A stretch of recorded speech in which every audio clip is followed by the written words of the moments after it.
another video here on the channel. Today I'm going to be talking about the Nike Vaporfly 3 and giving my first impressions on the shoe. Look how cool it looks when it's pink. Yeah, I'm changing up the lighting today. I think it looks pretty cool. Anyway, let's just get straight into the thoughts about the shoe so I can wrap this video up. I just sprayed dirt all over myself.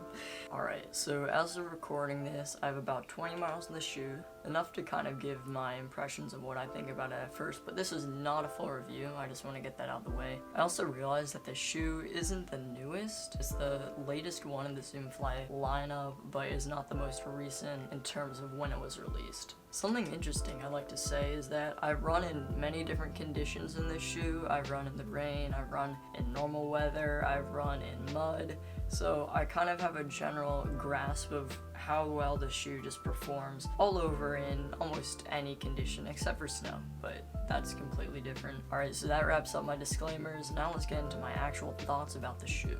Alright, so the specs of the shoe. The shoe has an 11mm drop from the heel to the forefoot. If you don't know what that means, check out upper right hand corner. You can check out a video where we explain what drop is, what stack height is, all the different terms if you're confused. 11mm is pretty high for a shoe. Most of them are about 8mm to 6mm, and anything higher than that is considered pretty high for a normal trainer. You're up on your toes a lot more when there's a higher drop, and this normally means you'll be running faster.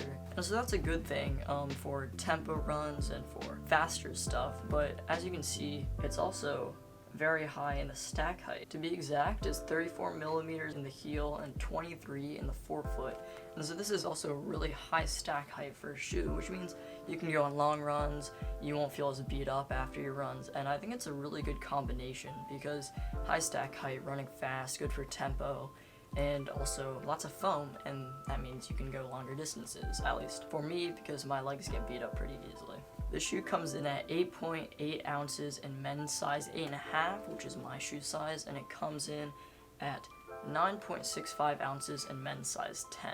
I did notice a little bit of weight when I was on my run from my previous shoe, which right here, the Vaporfly Flyknit. So if you didn't know, this is the shoe that came before this one, and I could feel a little bit of weight difference, but it was not enough for me to feel like I was being weighed down or it was too heavy. I just thought I would point that out. Alright, so let's talk about my first thoughts when I put the shoe on. The first notable feeling that I felt was the change in the upper. This upper uses a Vaporweave upper, which is similar to the Vaporfly Next %, and this upper is very interesting. It's almost plasticky, but also fabricy.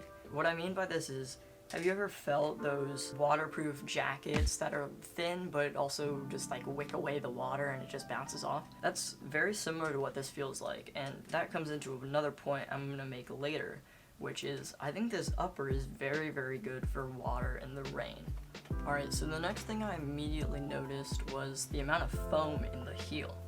I'm pretty used to running in high stack height shoes. I mean, the Vaporfly Flyknit is also pretty chunky in the heel, but I could feel that slight difference in the amount of foam there, and I thought it was very comfortable. This shoe uses Nike's React foam, which is its more durable and responsive foam for the lower end market that isn't super expensive. Putting this in their more common shoes, such as the Nike Pegasus, the Vomero, they obviously have it in the Vaporfly, and it's a good foam that I think everyone will be comfortable with. I will say, if I were to give the foam a way to describe it, I would say it's bouncy and springy. It's not soft, but it's not super cushioned, and you don't feel like you're sinking in or going slow. It's responsive and it's bouncy, which gives it a nice kind of fast ride that I think most people will enjoy. One thing I'd like to point out is that the first couple runs I did have to deal with a bit of heel slipping. I quickly fixed this issue by just getting the lacing down better. I moved the lacing to the back instead of where they normally are. You know what I mean. I moved it from that hole right there to this back one right here. After about 3 runs, I completely nailed the lockdown. It felt great every time. One more thing I'd like to say though is that at first it also did cut off my circulation just a tiny bit. I think I was lacing it too tight to comprehend for the heel slipping, but after the shoe molds to your foot and it gets comfortable and you get used to it, this won't happen anymore. Now it just feels perfectly fine, and I think the lacing is great. Onto the outsole of the shoe. It follows the same outsole pattern that the Vaporfly Next % does, It uses the classic Nike waffle pattern on the forefoot, which gives it good control and great traction. And then it has these grooves on the back, which allow you to turn better and give you more control. If you're coming from the Zoomfly Flyknit, you might know that it is a little bit unstable, but this shoe fixes that for the most part.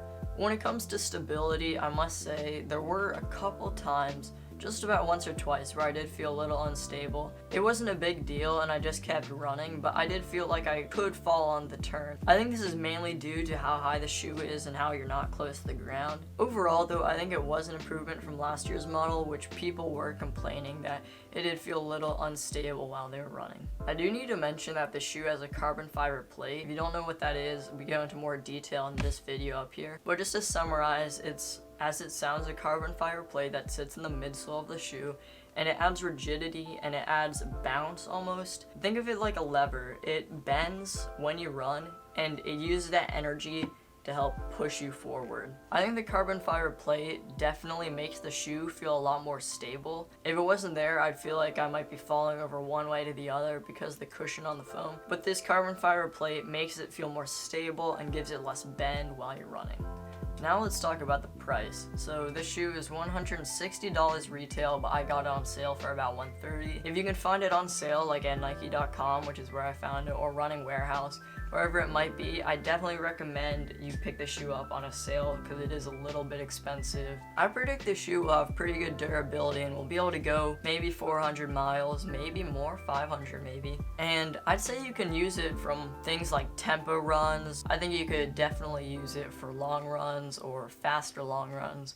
You can use it for slower runs, but I will tell you, keep in mind that you're recovering and you're not trying to run fast in this shoe. You're just trying to take it easy and go slow. Overall, I think it is a great trainer, even though it is expensive, so I do recommend you pick it up on a sale. Please appreciate the Tin Man poster up there. Get that into focus.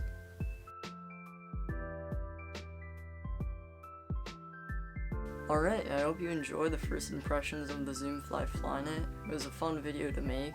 If you liked anything I said, please like down below. I'd really appreciate it. Hopefully you guys will see some new videos in the next coming weeks, and if you have any ideas, feel free to leave them in the comments. We're always open to suggestions. Liam and I have been really into filmmaking lately, and so a mini documentary on something would be really fun to make. Anyway, that's all for right now. Remember, run the extra mile.